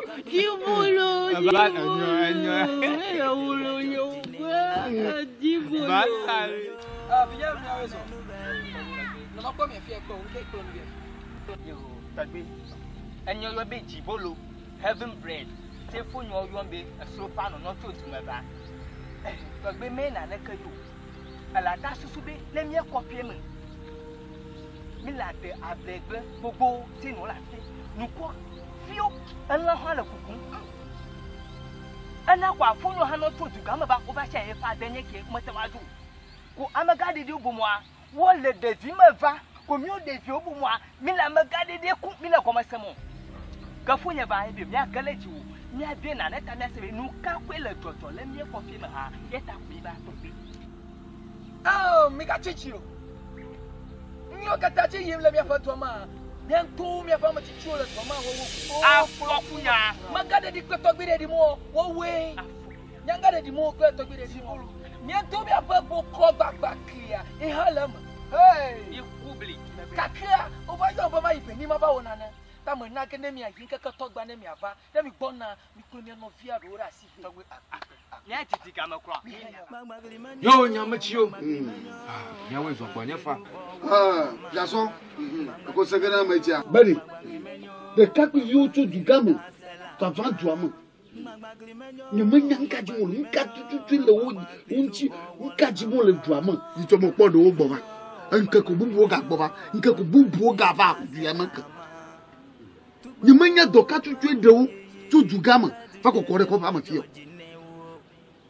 mana bia maganan sabari nka de ove nka kuo ba ko kore duama nka jimu la susuke le woshi bien nko anya ko ma gba fun gbo ba de fi wa va nya mo pon won to to ha la fi am ka de do mai no susu yiro chia ai ga no po mi wo va fu de mon tonton ai ga vom kranya togbu yo vinyo mava kama tore enyo viama uko yona obo nkonya payosi payosi vaida glere mo yagbo onyema ma uva mo do iga free kodanya tami bona chudenchi na trosidenchi buvulai do mahi ma wo mula tiana mo trosidengu kakaba ya nyako anyigba ajina lafia anyigba ajiraga wo nyeshi ka vodu ya rokona lida yamo wono yamo yano jojo mano vodu agbova ma bategli wona mate ngogo tami bona trosidenchi na fifilai de ti meme fifilai ya ti nyejo na pole ju ti nyejo fia amako anya mi kovia manya ba mala nyanya manamu alu mala nyanya mana tobiyo kakan shangure gbo fi na we ayiyele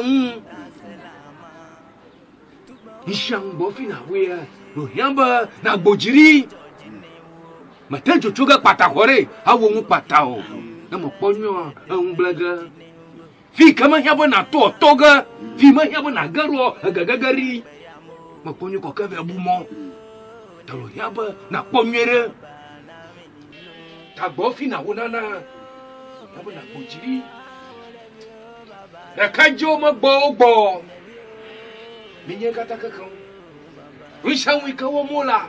Tobiunya. Minana waka chunchi. Fifi like. And we everyone. A piosia.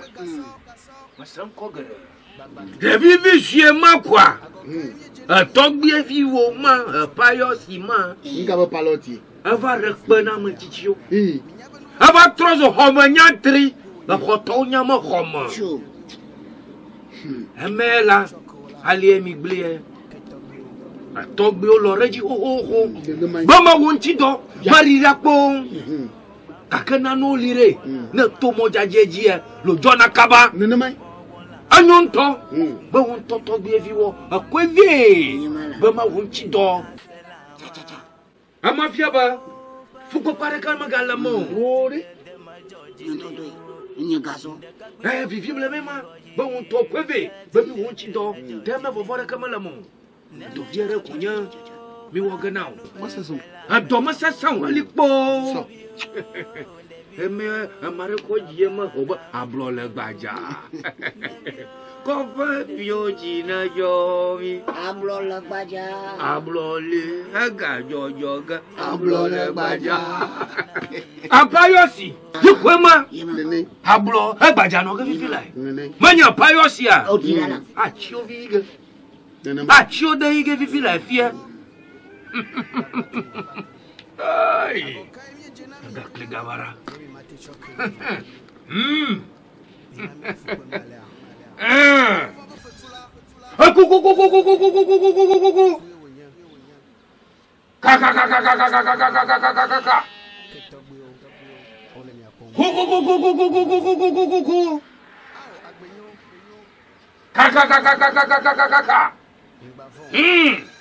Togidangbi, mayo.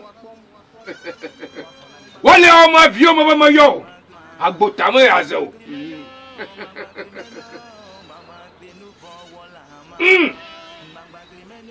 Ado he manya dore konyo. Every master tongo hamro ka potone.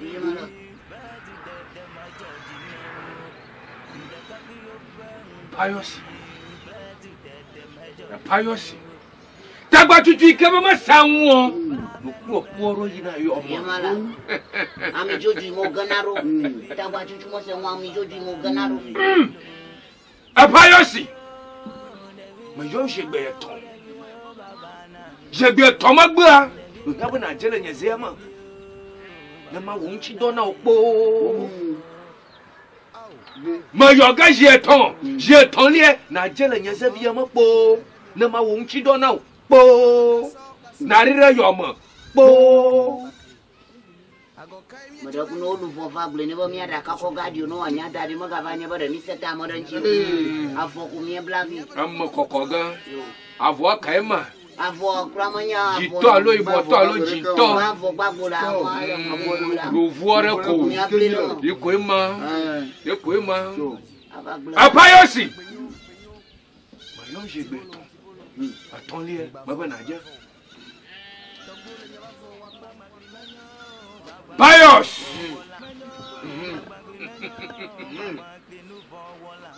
Payosi! J'ai tollé, Bagba bobo fe, majigaraji,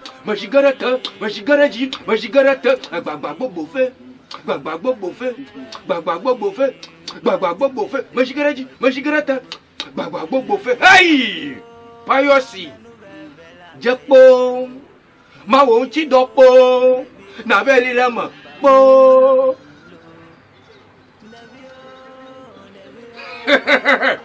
Hey! Hey! Hey!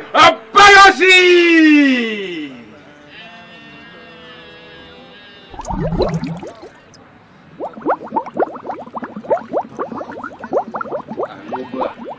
Baba. Payosi. Payo. Makwe. Aba. Maba.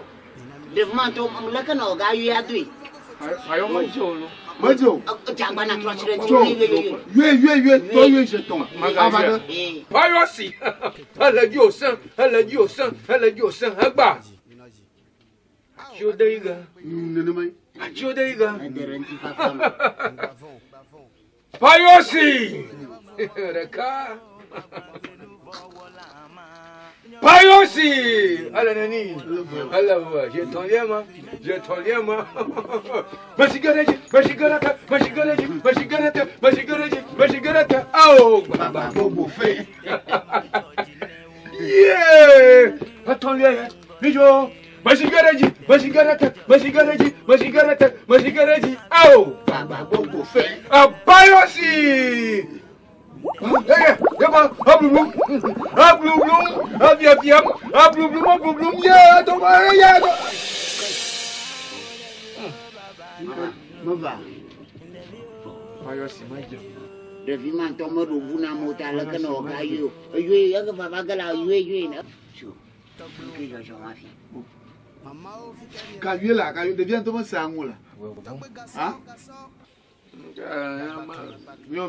Mama bien togi onya cho Payosi ma jem awura kwa mama da kukuno ka nyaka blong la be mate ila ga veo Payosi va bloquer ko ga da no ndo mola Payosi me yue abayi ma va anwe ha ma globo amayo Payosa ide ka kwe amadu me da ata yue la maga boy ada ka yue kle bubu anna ko bubu yue Tobi madakukuno adoha wo maji na ma ya mate nwa wogo adolie mu ya rokola ba football anya amada le paka ji reserve player hali na ma mate bola poko na change ta madakuna kwa ma ya ma hachi ama wufia ajiji azama ifa ama ya maga suzamu garçon ponye Ponye!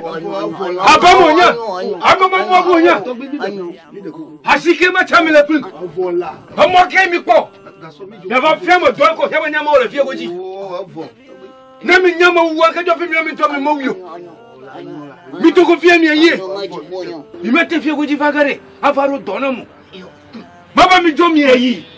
Maro je pe togbi o. Ale o nye kware. Mi saga. Abamonya. Awo cho. Ata yue kle bubu fa.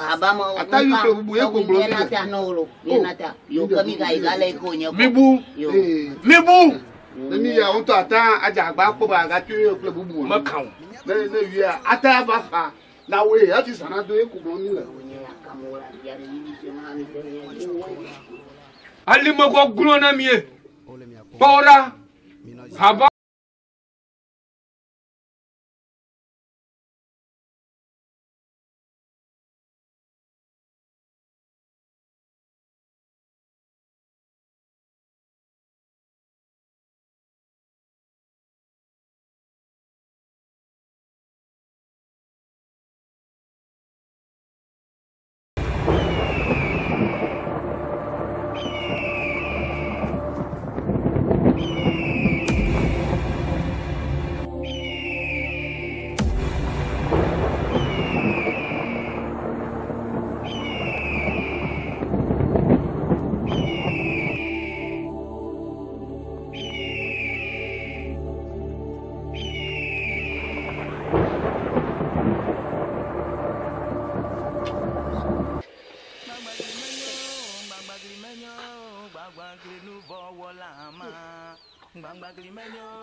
Brukutu!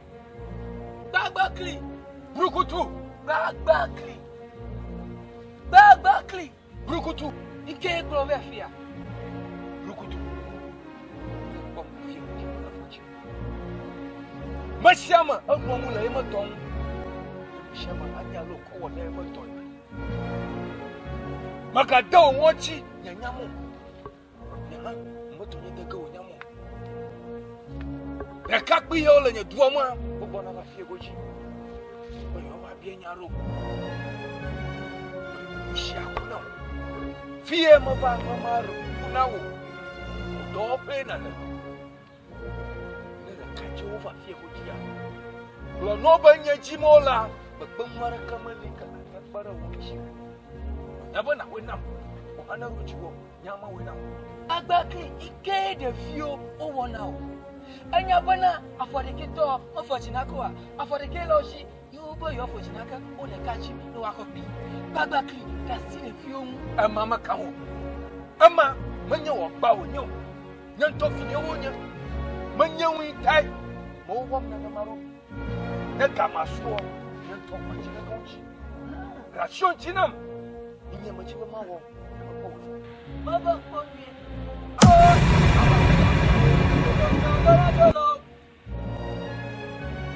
ma do ko na to baba ki inge de fiu wo na wo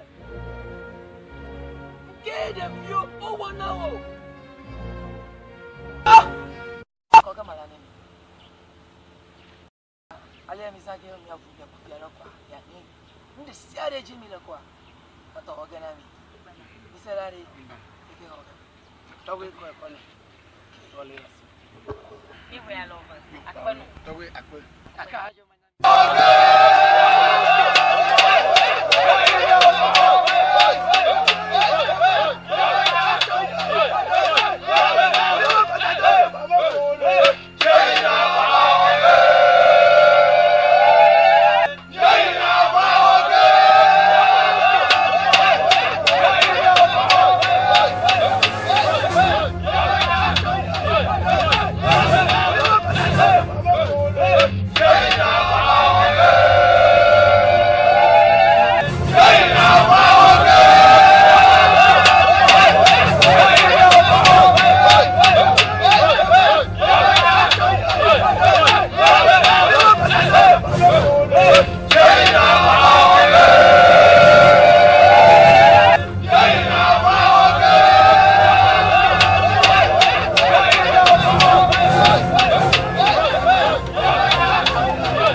baklala me mati ambe jocho nuju via baklai me mamlo klala me mati egbe jocho nuju yo klala me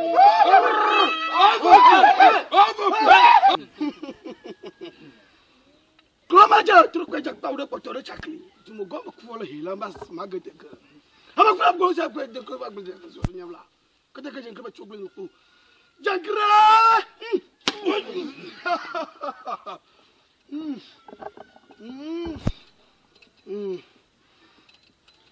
Jankra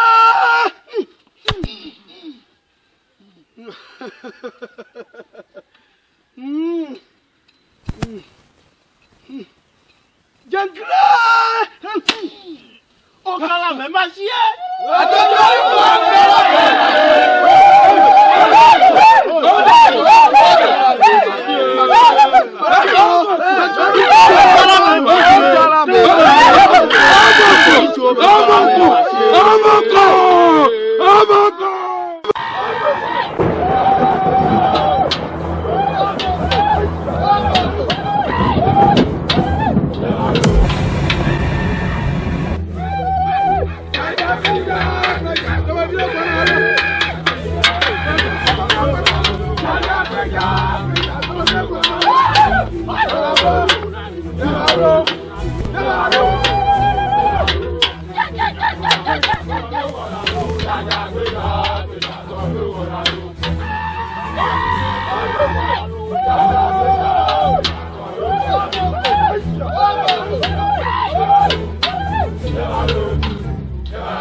Oh my God!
Our destiny.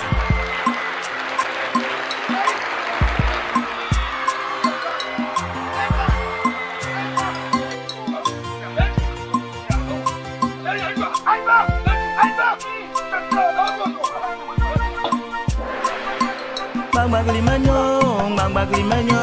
bagli nouveau wolama. Bagli menyo, bagli ntaselama. Bagli menyo, bagli nouveau wolama. Bagli menyo, bagli ntaselama.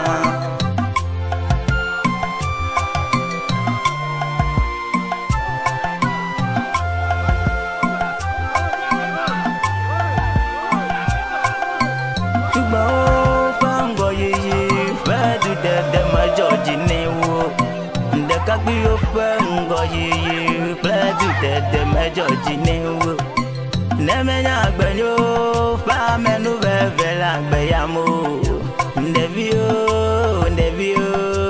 baba na mi lo ndevio awo ndevio baba na mi lo ndevio